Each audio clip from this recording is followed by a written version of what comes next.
আমরা মনে করি ফুটবল খেলার মাঠে এক দল গোল করেছে, আরেক দল গোল খেয়েছে। যে খেয়েছে পরাজয়, যে জিতেছে বিজয়, নাকি? এটাকে আমরা বিজয় মনে করি, তাই না? একটু ভালো করে, এটাকে বিজয় মনে করি না?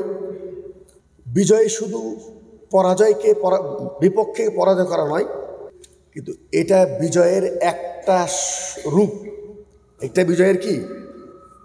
দিনের হক প্রচার করার কারণে এই অপরাধী যারা কাফের, তারা আল্লাহরে প্রিয় বান্দা রসুলকে শুধুমাত্র আল্লাহর হকের প্রতি দাওয়াত দেওয়ার কারণে তার মাঝখানের মাথায় আড়ি রেখে চিরে তার শরীরটাকে দুখণ্ডিত করেছে, দুখণ্ডিত হয়েও গেছে, রসুল মারাও গেছেন।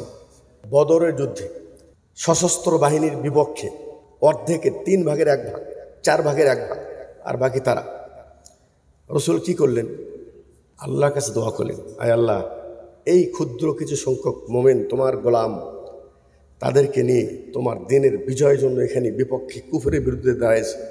আল্লাহ, আজকে যদি তুমি আমাদেরকে সাহায্য না করো তাহলে তোমার নাম নেওয়ার কেউ থাকবে না। দোয়া চাইলেন। যুদ্ধ শুরু হলো, 70 জন মারা গেল কাফেররা, 70 জনকে বন্দী করা হলো, এবং আল্লাহর পক্ষ থেকে সরাসরি ফেরেশতারা বদর যুদ্ধে এসে মুসলমানের পক্ষে তারা যুদ্ধ করল। আহলে হাদিস আন্দোলন বাংলাদেশ, আসুন পবিত্র কুরআন ও সহিহ হাদিসের আলোকে জীবন গড়ি। আসসালামু আলাইকুম ওয়া রাহমাতুল্লাহি ওয়া বারাকাতুহু। আলহামদুলিল্লাহি রাব্বিল আলামিন, ওয়াসসালাতু ওয়াসসালামু আলা আশরাফিল আমবিয়া ওয়াল মুরসালিন, নবিয়িনা মুহাম্মদ ওয়া আলা আলিহি ওয়া আসহাবিহি আজমাইন, আম্মা বা'দ। আউযু বিল্লাহি মিনাশ শাইতানির রাজীম। ইন্না লানানসুরু রুসুলানা والذين آمنوا في الحياة الدنيا ويوم يقوم الأشهاد. وقال تعالى: وكان حقا علينا نصر المؤمنين. আহলে হাদিস আন্দোলন বাংলাদেশ প্রবাসী সৌদি আরব শাখা কর্তৃক আয়োজিত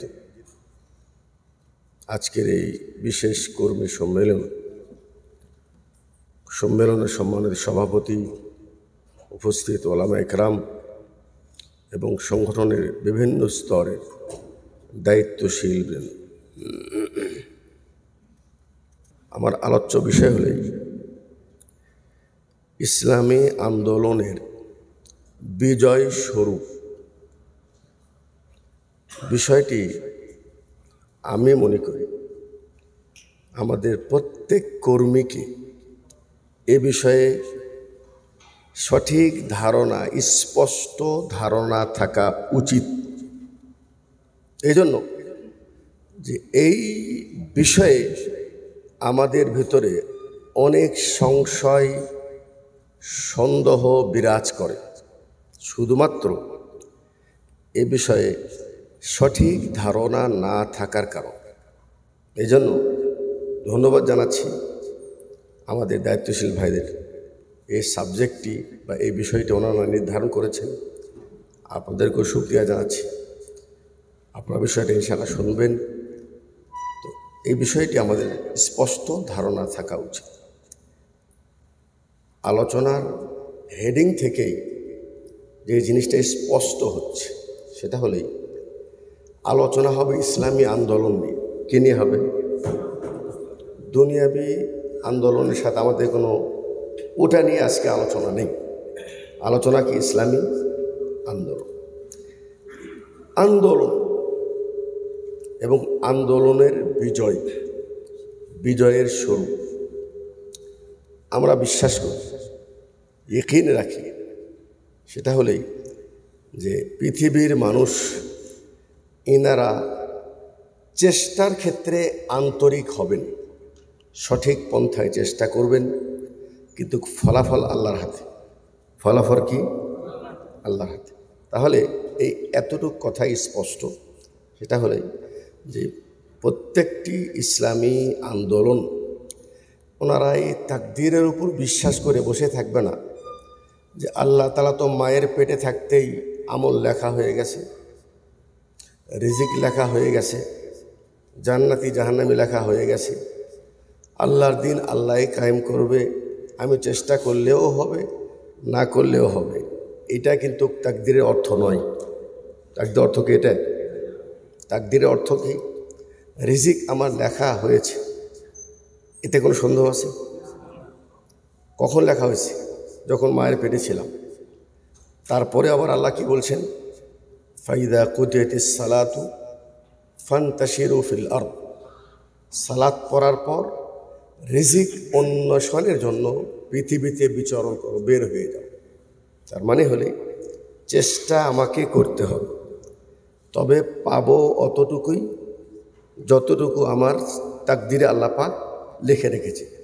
এখানে একটা জিনিস অত্যন্ত গুরুত্বপূর্ণ, সেটা হলে যেহেতু আল্লাহ প্রদত্ত নেয়ামত ছাড়া আমি নিজের সফলতা বয়ে আনতে পারবো না, অতএব আল্লাহ প্রদত্ত রাস্তা এবং নিয়ম ছাড়া আমি যদি উল্টা পথে হাঁটি তাহলে সফলতাও পাবে না, খাসরাত দুনিয়া ওয়াল আখিরা, দুনিয়া আখিরাত দুটাই নষ্ট হয়ে যাবে। অতএব আমরা বিশ্বাস করি প্রত্যেক মুসলমান তার নিজ জায়গা থেকে ইসলামের বিজয় ব্যক্তি জীবনে, সামাজিক জীবনে, পারিবারিক জীবনে, রাষ্ট্রীয় জীবনে ইসলাম প্রতিষ্ঠিত করার জন্য তারা যেরকম সচেষ্ট থাকবে, চেষ্টা থাকবে, তার আগের বিষয়টি জানার প্রয়োজন। সেটা হলেই তারা কোন পথে চেষ্টা করবে, শরীয়ত কোন পথে চেষ্টা করতে তাদেরকে অনুমতি দিয়েছে সে বিষয়ে তাদেরকে অবশ্যই সচেতন এবং পরিপূর্ণ জ্ঞান থাকতে হবে। আজকের আলোচ্য বিষয়ে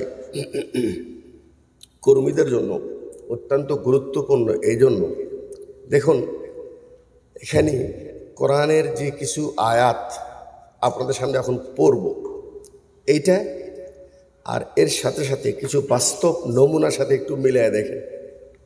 আল্লাহ তাআলা সূরা গাফিরের 51 নম্বর আয়াতে বলেছেন, আপনাকে আমার সাথে আছেন? আমি কিন্তু জোরে বলতে পারছি না, একটু মনোযোগ সহকারে শুনুন। আল্লাহ বলছেন, ইন্না লানানসুরু রুসুলানা, নিশ্চয় আমরা আল্লাহ তাআলা অবশ্যই আমাদের রসুলকে সাহায্য করবই। আর কাকে করব? ওয়াল্লাযীনা আমানু, যারা ঈমান গ্রহণ করবে তাদেরকেও সাহায্য করব। কোথায় করব? ফিল হায়াতিদ দুনিয়া, দুনিয়ার জীবনে সাহায্য করব। ওয়া ইয়াউমা ইয়াকুমুল আশহাদ, আর ওই দিনেও সাহায্য করব যেই দিনে সাক্ষী গ্রহণ করা হবে, তার মানে কিয়ামত দিবসে। এই কথাটি কার? এই কথা আল্লাহ যদি ওয়াদাবদ্ধ হন, নিশ্চয় আমি রসুলগণদেরকে এবং মোমেনদেরকে দুনিয়াতেও সাহায্য করব, আখিরাতেও সাহায্য করব। আর আল্লাহ যেটা বলবেন সেটা বাস্তবায়িত হওয়ার মধ্যে কোনো রকম সন্দেহ আছে? কেউ যদি সন্দেহ পোষণ করে, কথা বলেন, যদি সন্দেহ পোষণ আসে তাহলে ঈমান থাকবে? আর একটা আয়াত শোনেন, আল্লাহ তাআলা সূরা রুমের 47 নম্বর আয়াতে বলেছেন, ওয়া কানা হাক্কান আলাইনা নাসরুল মুমিনিন। দেখেন, আল্লাহ বলছেন মুমিনদেরকে সাহায্য করা এটা আমি রব, আমার উপর দায়িত্ব। সুবহানাল্লাহ। কিন্তু অনেক আলোচনার লম্বা আমি করতে পারবো না, আপনাদেরকে শুধু ধারণা দেব। এটা তো সত্য, 100% সত্য, কিন্তু এটাও তো সত্য, একজন নবী যাকে আল্লাহ পাক দিন দিয়ে পাঠিয়েছেন, সেই নবীকে দিনের হক প্রচার করার কারণে এই অপরাধী, এই পৃথিবীর যিনি বাদশাহ মালিক, তার যারা শত্রু, তাকে যে অস্বীকার করে, তার যারা কাফের, তারা আল্লাহরে প্রিয় বান্দা রসুলকে শুধুমাত্র আল্লাহর হকের প্রতি দাওয়াত দেওয়ার কারণে তার মাঝখানের মাথায় আড়ি রেখে চিরে তার শরীরটাকে দুখণ্ডিত করেছে, দুখণ্ডিত হয়েও গেছে, রসুল মারাও গেছেন। আচ্ছা, এখন বলেন তাহলে এই আয়াতের অর্থ কী হলো? আল্লাহ তো বলছেন আমি রসুলদেরকে সাহায্য করব, মোমেনদেরকে সাহায্য করব। আল্লাহ বলছেন কি বলেন নাই? আরেকটু শোনেন, আসহাবে উখদুদ, সূরা বুরুজের আসহাবে উখদুদ একটা কিসসা আছে। এর মধ্যে কয়েকটি শিক্ষা আছে যেটা আমার আলোচনার সাথে সম্পৃক্ত, আমি সেটা আপনাদেরকে বলছি। বলছেন বানি ইসরায়েল একজন বাদশাহ ছিল, বয়স হয়ে গেছে, জাদুঘর কি ছিল, তার জাদু বিদ্যা মারা যাওয়ার পর একজন ব্রেনিয়ান বাচ্চাকে জাদুঘরকে দেওয়া হয়েছে যে তোমার জাদু বিদ্যা তুমি তো মারা যাবা, এই বিদ্যারে বাচ্চাকে শিক্ষা দিয়ে তারপরে মরে যাওয়া, যেন ওই জাদুর প্রচলনটা থেকে।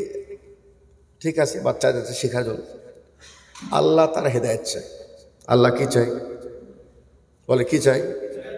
শোনেন, আল্লাহ যদি হেদায়েত চায়, আপনি পৃথিবীর যে কোনো প্রান্তে থাকেন, কালো হন, গোরো হন, যেই কোয়ালিটির হন না কেন, আল্লাহ যদি আপনার কল্যাণ চায় আপনাকে ওখানেই হেদায়েত দেবে। আর আল্লাহ যদি কল্যাণ না চায়, আপনি রসুলের ঘরে থেকে হেদায়েত পাবেন। বাচ্চারা শিখতে যাচ্ছে জাদু, পথে হঠাৎ করে একজন রাহেব বানি ইসরায়েল আলেমের সাথে পরিচয়। দুটা কি দুইমুখী শিক্ষা না? একটা হলো শিরকি, আর একটা হলো তাওহীদ।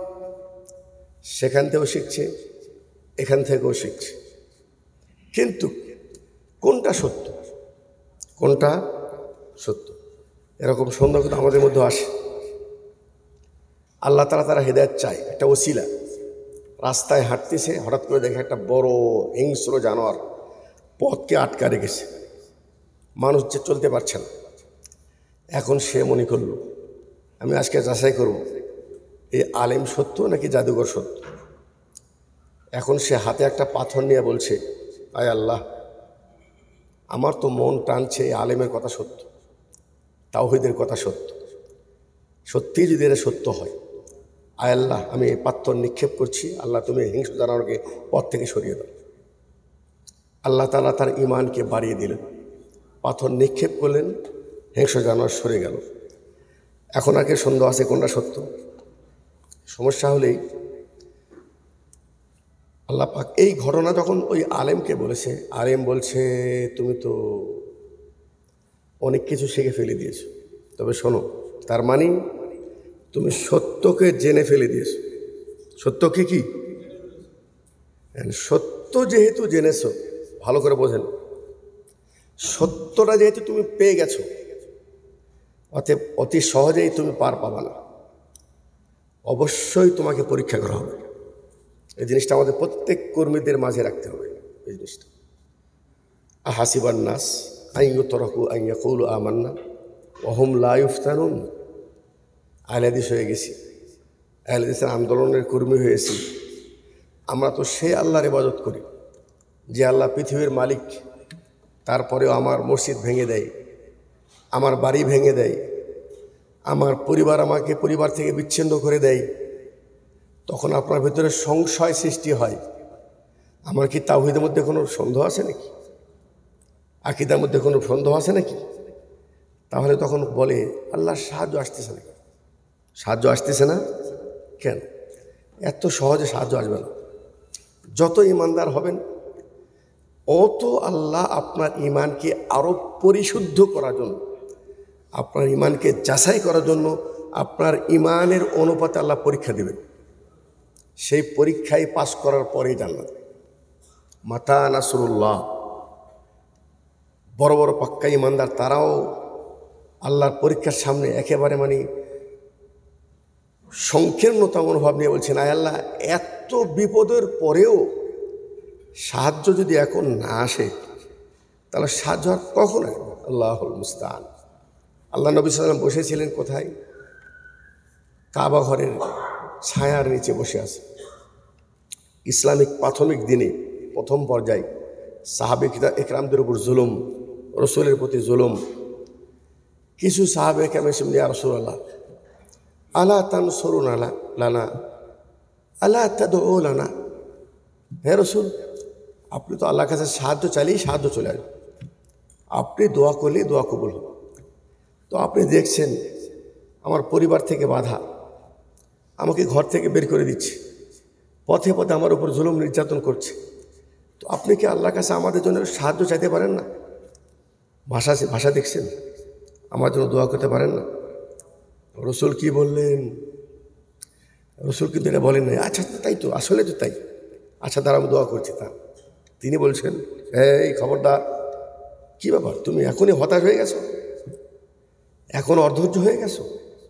আলা মান কানা ক্বাবলাকুম, আরে বাবা তোমাদের পূর্বে যারা ইমানদার ছিল তাদের উপর যে পরীক্ষা আসছে সেই পরীক্ষার ধারে কাছে তুমি এখনো যাওনি।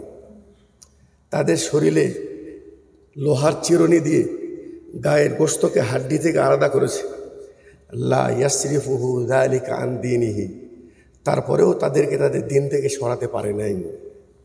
তো তুমি এখনই অধৈর্য হয়ে গেলা, কি বুঝলেন? আল্লাহ রসুল কখনো অধৈর্য হয়েছেন? আমার বাড়িতে 3 দিন চুলা জ্বলতেছে না, আমি তো তায়েফে গেছিলাম আয় আল্লাহ তোমার দিনের দাওয়াত দেওয়ার জন্য, আর এই অপরাধে আমাকে ক্ষত বিক্ষত করলো, আমি রিটার্ন মক্কায় ঢুকতে চাচ্ছি, তোমার শত্রু আমাকে ঢুকতে দিচ্ছে না। আল্লাহ রসুলকে অভিযোগ করেছেন, বলেছেন হে রসুল তুমি কি এখন সাহায্য না করলে কখন করবে, এরকম কি বলেছেন? তার মানে কি? এই আলেম বল সত্য যেহেতু জেনেছ, শোনো পরীক্ষার সম্মুখীন তোমাকে হতেই হবে, অতএব বিচলিত হওয়ার কোনো অবকাশ নেই। এখানে একটা নোক্তা ভুলে না যাই, বলে রাখবেন, সেটা হলেই প্রত্যেকটা মুসলমানের আমাদের প্রথম হলো এই লক্ষ্য উদ্দেশ্যটা আগে প্রথমে নির্ধারণ করতে হবে। এটা একটা অত্যন্ত গুরুত্বপূর্ণ ইম্পর্টেন্ট বিষয়। আল্লাহ আমাকে দুনিয়ায় কেন পাঠিয়েছেন এবং আমার কি করা উচিত, কি করা, আমার লক্ষ্য কি, একটু ভালো করে বুঝেন। আমার লক্ষ্য নেই আমি জান্নাত চাই, আমার লক্ষ্য কি? এই জান্নাত আল্লাহ আমার জান মালের বিনিময় দিতে পারে। আল্লাহ তাআলা আমার উপর একটা ছোট্ট কাজের প্রতি সন্তুষ্ট হয়ে আল্লাহ দিতে পারে, অসম্ভব। এজন্য লা তাহকিরান্না মিনাল মারুফ, কোনো নেকির কাজকে ছোট মনে করে ছেড়ে দিও না, ঠিক আছে? এই জন্য ছেড়ে দিও না, ওই ছোট্ট নেকি তোমার নাজাতের জন্য বড় কারণ হয়ে যেতে পারে। আবার কোনো গুনাহকে ছোট মনে করে সেটাকে করো না, ঠিক আছে ভাই? দেখ আমি আলোচনার মূল জায়গায় চলে আসি। ওই গোলামটা মাশাআল্লাহ বুঝতে পারলো তাওহীদ এটাই সত্য, তো তার মুখে আল্লাহ পাক এমন বরকত দিয়েছে, জটিল থেকে জটিল রোগকে সে মাশাআল্লাহ আল্লাহর হুকুমে আল্লাহর কাছে দোয়া করে ভালো করে দেয়।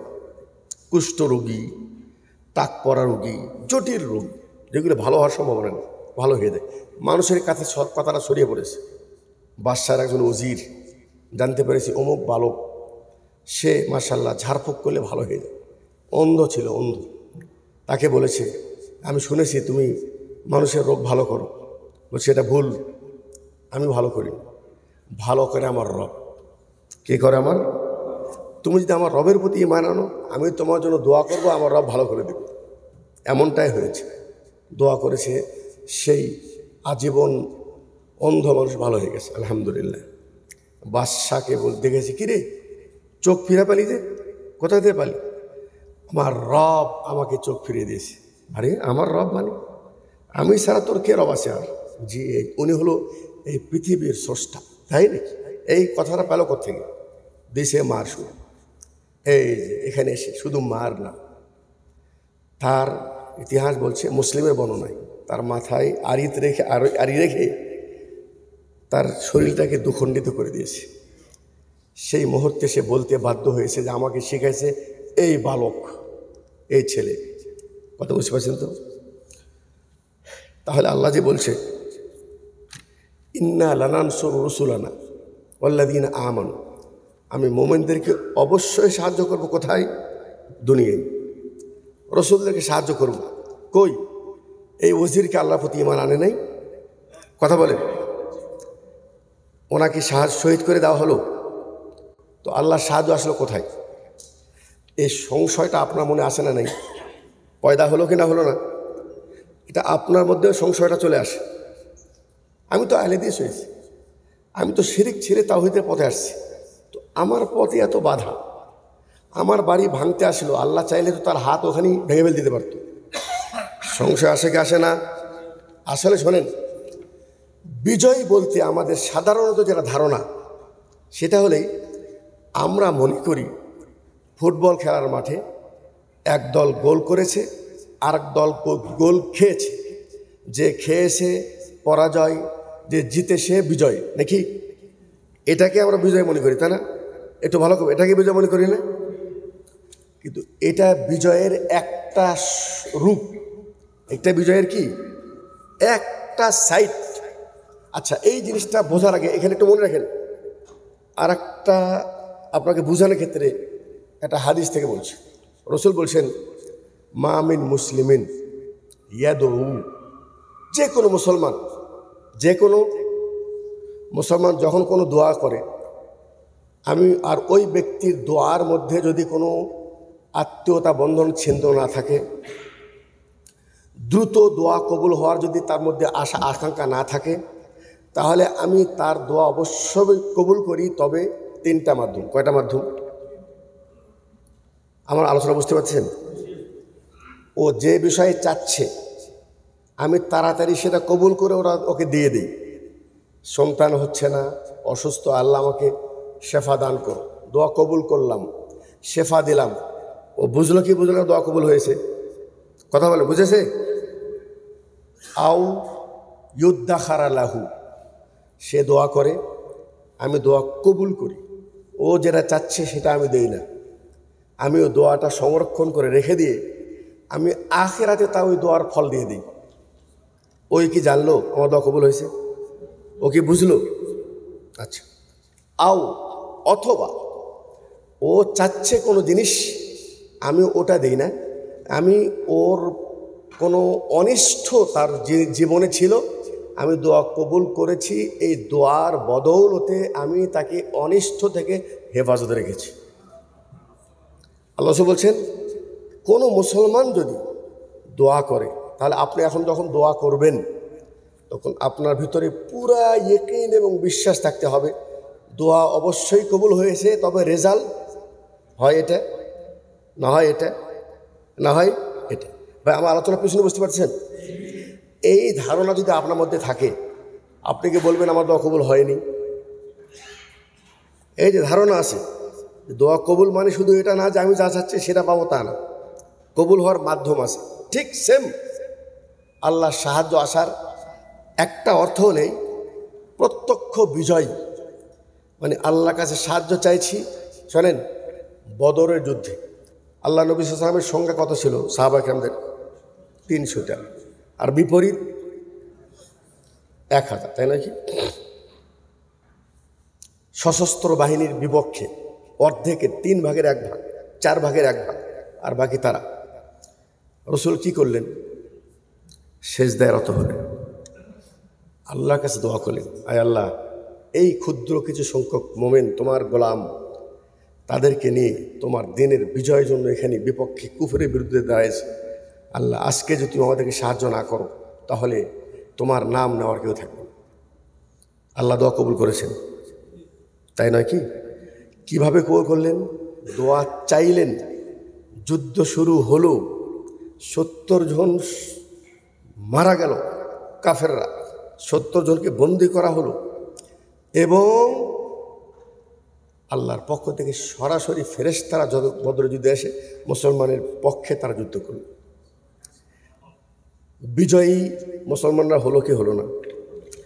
এটা হলো প্রত্যক্ষ বিজয়। এটা প্রত্যক্ষ কি?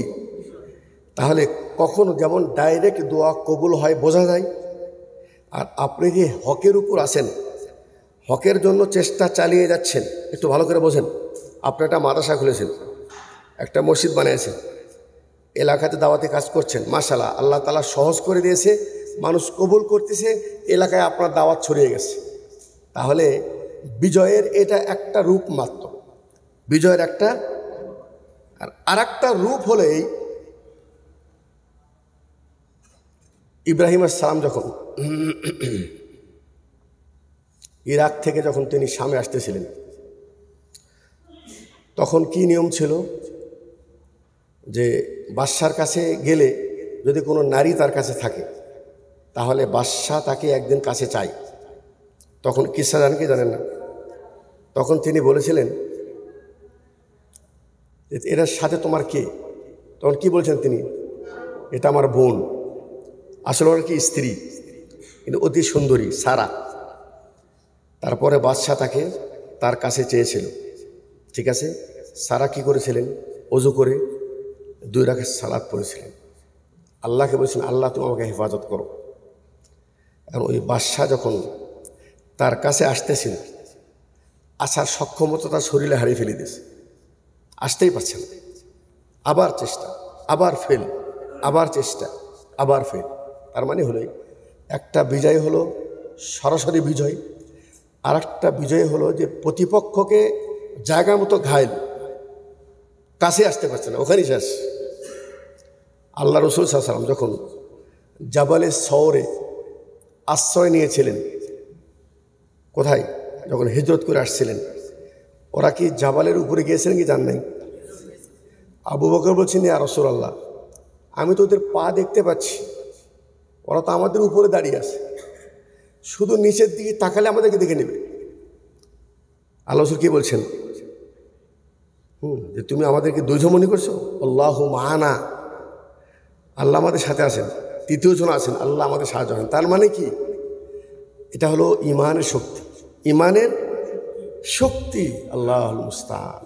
মূসা আলাইহিস সালাম যখন সামনে দরিয়া, পিছনে ফেরাউন, মুসলমানরা তো বলে ফেল দিল ইন্না লা মুদরাকুন, আমাদেরকে তো পেয়ে বসেছে, তাই নয় কি? তখন মূসা আলাইহিস সালাম কি বলছিলেন? কাল্লা। এর এই ভাষাটা কি এত সহজ? কখনোই না। ইন্না মাইয়া রব্বি সায়াহদিন, তোমরা কি মনে করছো? আমার রব তো আমার সাথে আছে, সামনে যত বড় সমুদ্র হোক, যত বড় শত্রুর পিছনে হোক, ইন্না রব্বি মাই, আমার রব আমার সাথে আছে, তিনি আমাদের জন্য একটা সুব্যবস্থা করবেন ইনশাআল্লাহ। জি, এরকম বিশ্বাস, এরকম ইয়াকিন নিয়ে যদি আপনি আল্লাহর কাছে চান, যেটা চাবেন একেবারে সরাসরি তখন পেয়ে যাবেন। আল্লাহ বলছেন মুসা, আর প্রয়োজন নেই, তোমার এই লাঠিটা শুধু ফাজরিব বিআসাকাল বাহার, সমুদ্র তোমার লাঠিটা ফেলে দাও। ফান ফাজারাত, সমুদ্রের পানি 2 পাশে হেঁটে গেল, পথ বের হয়ে গেল। মূসা আলাইহিস সালাম পার হয়ে গেলেন, ফেরাউনও পিছিয়ে গেল, ফেরাউনের সৈন্যগণ গেল। আল্লাহ কারা কি বলে দিন, পানিকে মিলে যাও। প্রতিপক্ষকে এখানে আল্লাহ পাক কি করে দিলেন? ধ্বংস করে দিলেন। বিজয় বোঝা গেল কি গেল না? বিজয় বোঝা গেল। বিজয়ের ওটা একটা রূপ, আর বিজয়ের এটা একটা রূপ। আর এখানে তো ওই যে বাদশার যে ওজির, ওর বিজয় কেমনে হলো? ওকে তো হত্যা করে ফেলে দিয়েছে। জাকারিয়া আলাইহিস সালাম বলছে মুসা, জাকারিয়া সালাম আড়ি দিয়ে তার মাথাকে চিরা হয়েছে। কত ইতিহাস বলছেন না? কত সাহাবীকে উহুদের মাঠে 70 জন সাহাবীকে শহীদ, আল্লাহ রসুলের চাচা সাইয়্যিদুশ শুহাদা, তাই নয় কি? শহীদ হয়েছেন কি হয় নাই? তাহলে এই আয়াত দিয়ে কীভাবে বুঝবেন? ইন্না লানানসুরু রুসুলানা ওয়াল্লাযীনা আমানু, আমি আল্লাহ অবশ্যই সাহায্য করব মুমিনদেরকে, রসুলদেরকে। এখানে সাহায্যের অর্থ কি? সাহায্যর অর্থ এখানে হলো এখানে বিজয়ের একটা রূপ হলো এই যে আল্লাহ তাআলা আমাকে তার শহীদ হিসাবে গণ্য করেছে, আলহামদুলিল্লাহ। তাহলে আবার পিছনে যান, আপনি মুমিন হয়ে আপনার লক্ষ্য কি? লক্ষ্য কি পদ? লক্ষ্য কি আমির হওয়া? লক্ষ্য কি দায়িত্বশীল হওয়া? আমার কথা বুঝতেছেন? লক্ষ্য কি নেতৃত্ব নির্বাচন করা? এটা ভালো করে বোঝেন। লক্ষ্য কি এটা যে আমি দুনিয়ায় একটি কিছু কাজ করে দেখাতে চাই? এখন আমাদের মধ্যে চরম একটা প্রতিযোগিতা চলছে, কে কার চেয়ে বড়, কে কার চেয়ে বেশি বড়। এই বড় হতে যে তাকে কিভাবে টিক্কা দিচ্ছি, এটা কোনো মানে প্রতিযোগিতা চলছে। তবে এই প্রতিযোগিতা যদি নিঃসন্দেহে আল্লাহ সন্তুষ্টির জন্য হয়, ইখলাসের সাথে হয়, তাহলে এটা অবশ্যই প্রশংসনীয়। আর যদি প্রতিযোগিতা শুধু আরেকজনকে ছোট করার জন্য হয়, নিজেকে বড় করার জন্য হয়, তাহলে এই পাওনাটা দুনিয়ায় পাবে, আখিরাতে কিছু থাকবে না। আমার কথা বুঝে আসতেছে? তাহলে কি কথা বলছিলাম আমি একটু আগে? জি, তাহলে শহীদ হিসেবে আল্লাহ যদি আমাকে কবুল করে নেয়, আমার লক্ষ্য যেহেতু জান্নাত, লক্ষ্য যেহেতু কি, আচ্ছা, যে সাহাবীকে রসুল বলে, ইয়া রাসূলুল্লাহ আইনা আনা ইযা কুতিলতু, আমি কোথায় থাকবো যদি আমি এই জিহাদ করতে যে মারা যাই, শহীদ হয়ে যাই? ফিল জান্নাত, জান্নাতে। ওই বেচারা ইয়াকিন চলে আসছে, কি আসছে? যদি শহীদ হলে জান্নাতে যেতে পারি, তাহলে হাতে যে কটা খেজুর আছে, এই খেজুর খাতে যত টাইম লাগবে, এতটুকু টাইমও জান্নাতে যেতে আমি লস করতে রাজি নেই। ফাআলকাত তামারাত কুন্না ফি ইয়াদি, তার হাতের খেজুর সব ফেলে দিল। এটার নাম হলো ইয়াকিন। এটার নাম কি? ইয়াকিন। তাহলে তৃতীয় রূপ হলো এই যে হয়তোবা আমাকে মেরে ফেলে দিবে প্রতিপক্ষ, আমার বাড়ি ভেঙে ফেলে দিবে, রাস্তায় আমাকে বাধাগ্রস্ত করবে, আমাকে ঘুষি মারবে, আমি ক্ষতিগ্রস্ত হব, রক্তাক্ত হয়ে যাব, মারাও যাব। আমি কি বিফল? আমার যদি নিয়ত, আমি যদি ইখলাস বলা হই, আমি যদি সঠিক পথের উপর থাকি, আমার উপর যত বড় বাধা আসুক, সে বাধার সামনে আমি যদি শহীদ হয়ে যাই, এটাই তো আমার সবচেয়ে বড় কাম্য, এইটাই তো সবচেয়ে বড় আমার পাওয়া। আচ্ছা শোনেন, আপনি দাওয়াতি কাজ করতে যেয়ে বাধাগ্রস্ত হয়েছেন, রক্তাক্ত হয়েছেন, আপনি আফসোস করছেন, আয় আল্লাহ, তোমার দিনের জন্য কাজ করতে যে এত বড় শত্রুরা, তোমার শত্রু আমাকে বাধা দিল, তুমি তার কিছুই করলা না, এটাকে বলবেন? কেন বলবেন না? আপনার লক্ষ্য তো বাঁচা না, আপনার লক্ষ্য আমার জান্নাত। সেটা আল্লাহ আমাকে কোন পথে দিবে এটা আল্লাহ ভালো জানে। তৃতীয়টা হলো এই, আমি শহীদ হয়ে গেলাম, আমাকে সংক্ষেপে বলতে হবে। একটা হলো এই, আমি মারা যাব, কিন্তু আমি আমার দাওয়াতি কাজ আমার মৃত্যুর মাধ্যমে মানুষকে প্রচার করব। কিভাবে? ওই যে বালক, যে একটু আগে যার গল্প শুনলেন, ঠিক আছে, বাদশাহ যখন জেনে ফেলে দিল যে এই সে আসল গুরু, ধরে এসে এদিকায় বেশ কয়েকজন যুবককে দিয়েছে যে একে পাহাড়ের উপরে নিয়ে যাও, একদম উঁচা পাহাড়ে নিয়ে যাও, নিয়ে যাওয়াকে বলবা যে তুই তোর দিন থেকে ফিরে আসবি, না হলে পাহাড়টা ধাক্কা দিয়ে ফেলে দেব। নিয়ে গেছে, যে বলছে ফিরে আসবি, বলছে না, ধাক্কা তো দিবে। আল্লাহ সেখানেই পাহাড়টাকে একদম এমনভাবে হিলাই দিয়েছে, ওই যারা ফালা দিয়ে গেছিল তারাই সব নিচে পড়ে সব মারা গেছে। ওই বালক ফিরে আসে, কিরে তুই মরিস নেই? বলছে না, আমার রব আমাকে বাঁচিয়েছে, আর যারাকে তুমি পাড়া যাও সব ধ্বংস। আর এক চেষ্টা, একে সমুদ্রের মাঝে নিয়ে যাও, ওখান থেকে যেন ফিরে না আসতে পারে। বুঝতে পারছেন তো? গেছে নৌকায়, কিছু মানুষ নেই, ওকে মাঝখানে যে বলবা যে হয় তার দিন থেকে ফিরে আসবে, না ধাক্কা দিয়ে ফেলে পানিতে। সেখানেই যখন গিয়েছে একই ঘটনা, আল্লাহ এমন তুফান দিয়েছে, সবগুলি মরে গেছে, ও কাছে আসে। আবার ফিরে আসছে বাদশার কাছে, বাদশাকে বলছে, কিরে তুই আবার বেঁচে এসে? হ্যাঁ। বলছে, বাদশাহ শোনো, এখন এইটা হলো আমাদের মূল একটা শিক্ষার বিষয়। দেখেন, শত্রুকে শিখাই দিচ্ছে যে আমাকে তুমি কীভাবে মারবা। বলছেন, বাদশাহ চেষ্টা তো বড় চেষ্টা করলে দুটো, আর 10টা চেষ্টা করলে তুমি সফল হবে না। কারণ আমার বিশ্বাস, আমার হায়াত মৃত্যুর মালিক আমার রবের হাতে। কার হাতে? আমার রবের। কি করতে হবে? যদি সত্যি আমাকে মারতে চাও, একটা কাজ করো, সমস্ত মানুষকে ডেকে নেছো, একটা মঞ্চ তৈরি করো, মঞ্চ, একটা উঁচু জায়গা, আর সেখানে আমাকে শুলিতে লটকাও, একটা উঁচু জায়গা বেঁধে রাখো, রেখে আমার দিকে তীর নিক্ষেপ করো, এই বলে বিইসমি রব্বি হাযাল গোলাম, আমি তীর নিক্ষেপ করলাম এই গোলামের রবের নামে। এটা যদি করো তাহলে তোমাকে ওই পাহাড়েও নিয়ে যেতে হবে না, সমুদ্র নিয়ে যেতে হবে না, আমাকে তুমি মারতে পারবা। এরকম মানুষ কি পাবেন যে আমাকে এইভাবে বান? একটা ছিল ইসমাইল, তার আব্বাকে বলছে, ইসরায়েলি বর্ণনা, আমাকে কাত করে শোয়াও, আমাকে উল্টা করে শোয়াও, সন্তান হিসাবে মায়া লাগবে না। ইসরায়েলি বর্ণনা এরকম কিছু পাওয়া যায়। এখন এমনটাই করা হলো, মঞ্চ তৈরি করা হয়েছে, সকল মানুষ আসছে।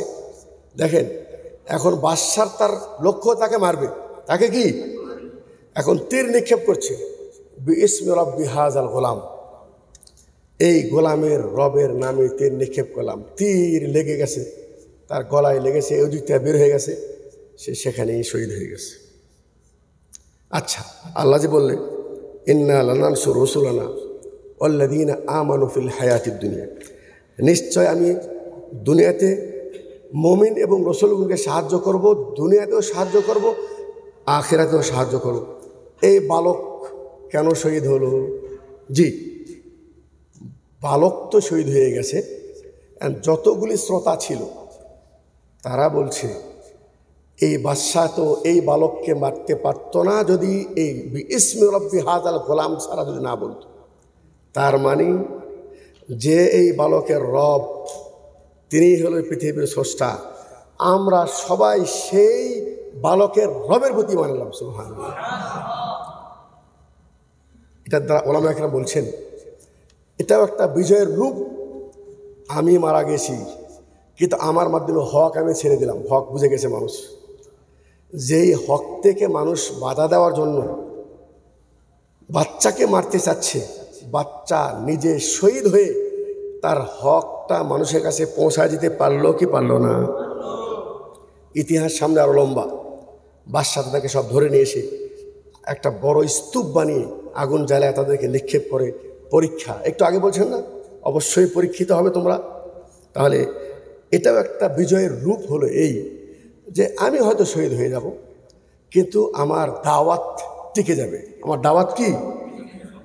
বিজয়ের আর একটা রূপ হলেই বাহ্যিকভাবে দেখা যায় না যে এর মধ্যে বিজয় আছে, কিন্তু আসলে ওর মধ্যে বিজয় আছে। হুদাইবিয়া সন্ধির সময়, চুক্তির সময় আল্লাহ রসুল উনি এবং মক্কাবাসীর সামনে চুক্তি রাখা হচ্ছে। চুক্তিরা শুরু করবে কি দিয়ে? বিসমিল্লাহির রহমানির রহিম। কে লিখতেছে? আলী রাদিয়াল্লাহু তাআলা। যখন বলছে লেখো বিসমিল্লাহির রহমানির রহিম, তখন বলছে সোহেল নামক একজন ব্যক্তি মক্কাবাসী বলছেন রহমানকে চিনি, বিসমিল্লাহির রহমানির রহিম এত রব এত আল্লাহ তো জানি না, এটা শুধু বিসমিল্লাহ, বাস বিসমিল্লাহ লেখো, রহমান রহিম এটা চলবে না। আলী বলছেন এটা কি সম্ভব? আল্লাহর নামের সাথে রহিম রহমান কাটতে যে না, কাটো, কেটে দাও। চুক্তিটা কার পক্ষ থেকে? বলছেন মোহাম্মদ বিন আবদুল্লাহ রসুলিল্লাহ, আল্লাহ রসুল মোহাম্মদ, আবদুল্লাহ ছেলে মোহাম্মদ, রসুলের পক্ষ থেকে চুক্তি নেওয়া হচ্ছে। প্রতিপক্ষ বলছে রসুল্লাহ আবার কি? রসুল্লাহ মানি না, চুক্তির মধ্যে রসুল্লাহ থাকবে না। কথা বুঝতে পারছেন? এখন যিনি লিখছেন তাকে বলছি এটা তো সম্ভব না, আমি রসুল্লাহ কীভাবে কেটে দেব? রসুল কি বললেন? কেটে দাও, রসুল্লাহ কেটে দাও, শুধু রাখো মোহাম্মদ বিন আবদুল্লাহ। আপনি কি মেনে নিতে পারতেন তখন? সাহাবা একরাম তো বুঝতে কী ব্যাপার, আমাদের দিন কি মিথ্যা সত্য দিন না? আমাদের কোনো সাহায্য তো আল্লাহ আমাদের করবেন, তাহলে ভয়ে রসুলের নাম কি কাটবো? আমাদের দেশে মানুষ হয়তো লাঠিলে খেলা যেত, এখন নামাজ পড়ে না কিন্তু মসজিদ ভাঙতে যায়, ইমানি আবেগ। কথা বোঝেন নেই? এরপরে বলছেন চুক্তি আর একটা, সেটা হলেই মক্কা থেকে যদি কোনো কাফের মদিনায় যায় ওকে ফেরত পাঠাও, চুক্তি। কিন্তু মক্কা থেকে কোনো মোমেন যদি মদিনা থেকে মক্কায় আসে ফেরত পাঠানো হবে না। রসুল বলছেন লেখো। ওমর রাদিয়াল্লাহু তাআলা দাঁড়িয়ে গেলেন, ইয়া রাসূলুল্লাহ আমার দিন কি সত্য দিন না? ও সব কথা মানতে হবে, এরা একটা চুক্তি হলো, আমার লোক গেলে আসতে দেবে না, আর ওর লোক গেলে আমাকে ছেড়ে দিতে হবে। রসুল বলছেন ওমর থেমে যাও। বাহ্যিকভাবে কি মনে হচ্ছে? আমরা দুর্বল নাকি, আমরা পরাজয় মনে হচ্ছে না? বাস্তবে কি হলো? চুক্তি হলো। কোনো মুসলমান যদি মদিনা থেকে মক্কায় আসে, মুমিন মক্কায় থেকে কি ও কাফের হবে নাকি মুমিন তার ইমানে দাওয়াত করবে? জি, মুমিন যখন মক্কায় এসে অবস্থান করছে সেই ইমানি দাওয়াত মক্কায় চালিয়ে যাচ্ছে। আর মক্কা থেকে যে কাফের মদিনায় গেছে ওকে তো পিটালেও আসবে না, ও তো ওখানে নূর পেয়ে গেছে, ইমানের হেদায়েত পেয়ে গেছে, ও ওখানে থাকলেও লাভ, ওকে আবার যদি ফেরত পাঠায় এতেও লাভ। এটাও একটা বিজয়ের রূপ। তার মানে হলে বাহ্যিকভাবে মনে হয় যে আমরা পরাজয়। আচ্ছা শোনেন, আপনারা ইতিহাস জানেন না, আমি আর একটা কথা বলি। আমি আমার বিশেষ ছাত্র যেহেতু আপনারা, আমরা প্রবাসী, দেশের হিসাব আলাদা, প্রবাসের হিসাব আলাদা। আপনারা এখান থেকে কে হই? আগে রাজশাহী চিনতেন না, আন্দোলন চিনতেন না, আমির সাহেবকে চিনতেন না। আমি কি ভুল বলছি? জি, এই যারা মাশায়েখ আছে, ইসলামিক সেন্টার বা আমাদের আলহামদুলিল্লাহ ক্ষুদ্র দাওয়াতের মাধ্যমেই আপনাদের কাছে কিন্তু আমরা এই সাংগঠনিক দাওয়াতটা পৌঁছাতে পেরেছি। যাতে অস্বীকার করেন, কেউ যদি অস্বীকার করে ভুল করবে। কথা বলছেন তো, মাল্লাম মেশকুরিন্নাস লাম মেশকুরিল্লাহ। আমরা আজকের কর্মী সম্মেলনে অনেক নতুন চেহারা ভাই আসছে, আলহামদুলিল্লাহ আপনাদের দেখে খুব খুশি। আমাদের অনেক পুরাতন চেহারা ভাই, তারা আমাদের সাথে এরকম একই কাতারে ছিল। আজকের অনুষ্ঠানে অনেকেই নাই। কেন নাই জানেন? ওরা এখন ওস্তাদের সাথে বড় হয়ে গেছে, কারণ ওস্তাদের ভুল ধরে। কথা বুঝতে পারলাম? এই জন্য বলবো, আমি আমাদের মোহতারাম আমির জামাত, ওনাকে জেলে রাখা হয়েছিল। কথা বুঝছেন? আমি তখন দেশে, আমি তখন কি ওই কঠিন মুহূর্তে আমি তখন দেশে। তখন কি করা হতো জানেন? কারো বাড়িতে যদি তাহরিক পত্রিকা পাওয়া যায় তার মানে সে জঙ্গি। কারো বাড়িতে যদি সালাত রসুল পাওয়া যায় 100% জঙ্গি। ঠিক আছে?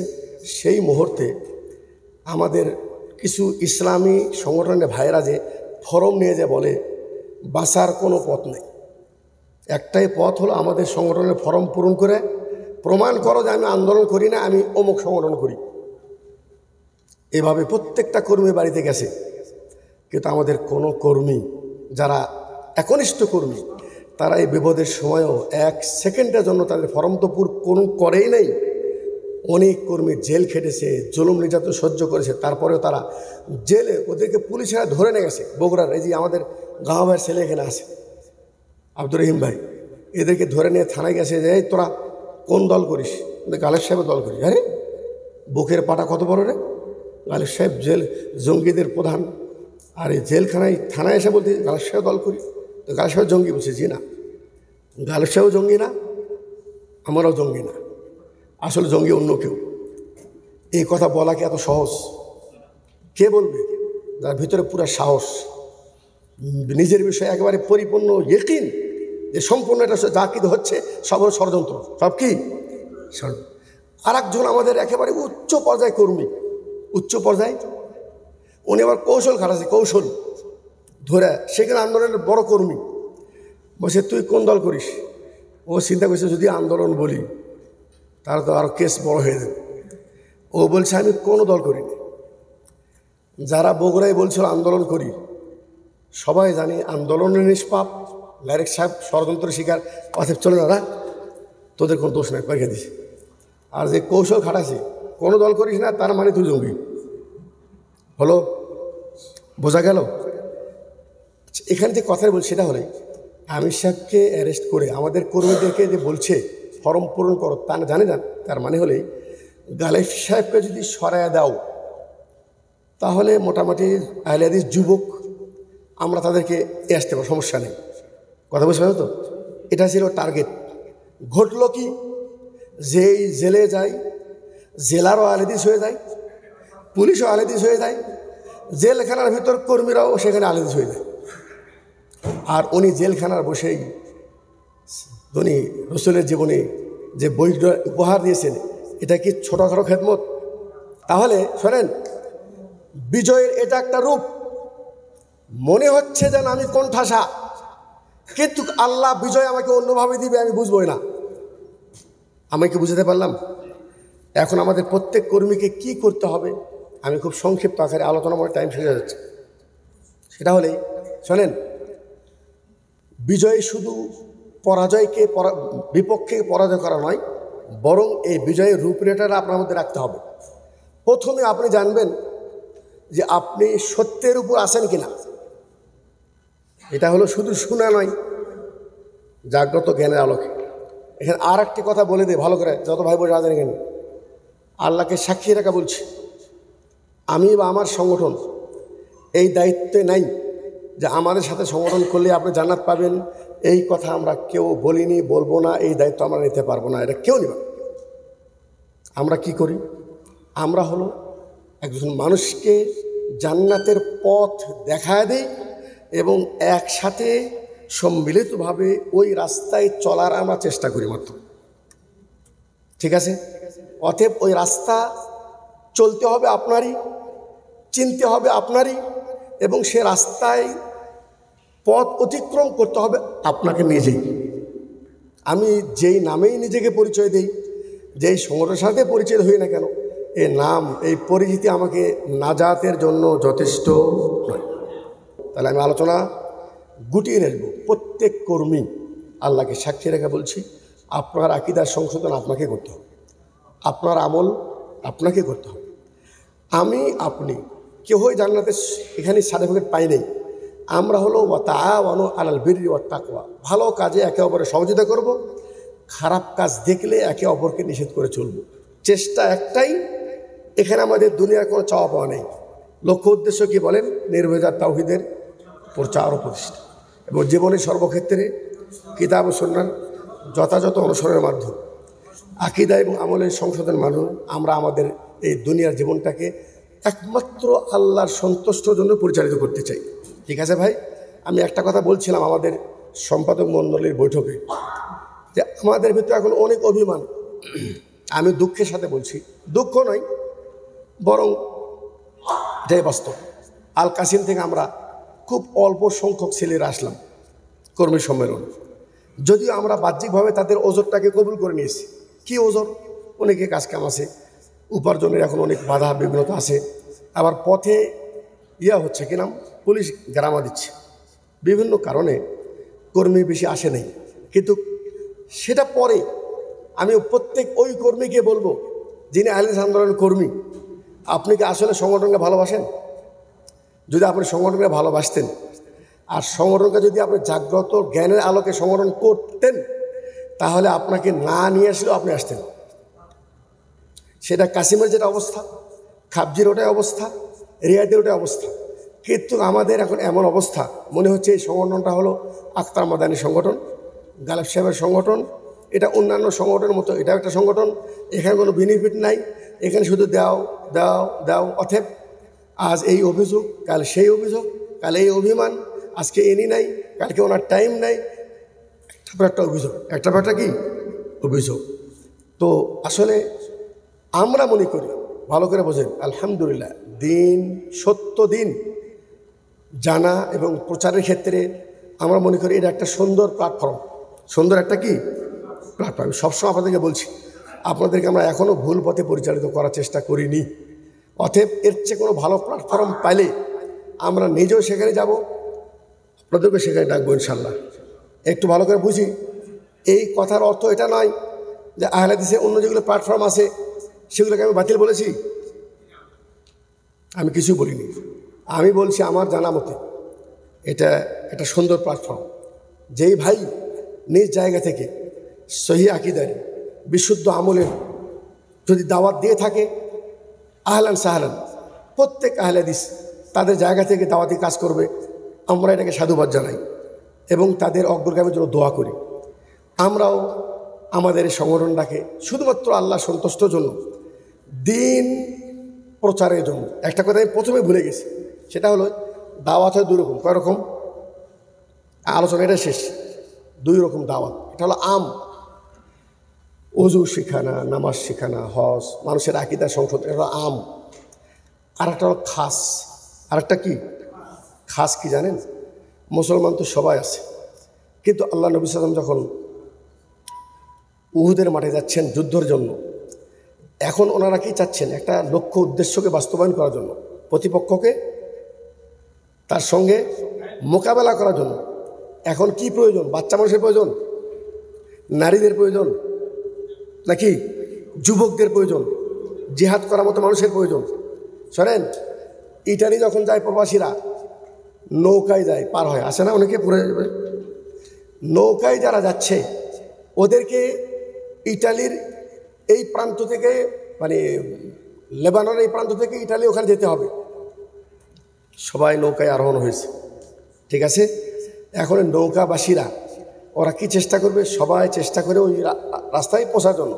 এখানে কিন্তু নামাজ রোজা নেই, উদ্দেশ্য হলো কি? এই আমরা পাড়ি দিব ওই পার। আমরা একটা নৌকায় আরোহণ হয়েছি।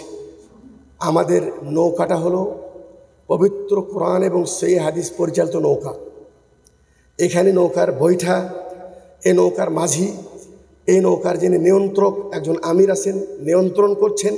আমাদের লক্ষ্য হলো আমরা এই জীবন পরিচালনার মাধ্যমে আমরা আমাদের লক্ষ্য উদ্দেশ্য জান্নাত আমরা সেখানে বুঝতে চাই, ঠিক আছে। এর জন্য আমার প্রয়োজন প্রশিক্ষণ, আমার প্রয়োজন আমার লক্ষ্যটাকে বাস্তবায়ন করার জন্য আমাদেরকে প্রত্যেকটা সেকশানে, প্রত্যেকটা ক্ষেত্রে আমরা আমাদের প্রচেষ্টাকে চালিয়ে দেবো ইনশাআল্লাহ, ঠিক আছে না? এই চেষ্টা বহুমুখী চেষ্টা। কারো কাছে টাকা আছে, কারো কাছে শ্রম আছে, কারো কাছে অর্থ আছে, কারো কাছে শক্তি আছে। এই সব কিছু মিলে একটা সংগঠন, কথা বুঝতে পারছেন তো?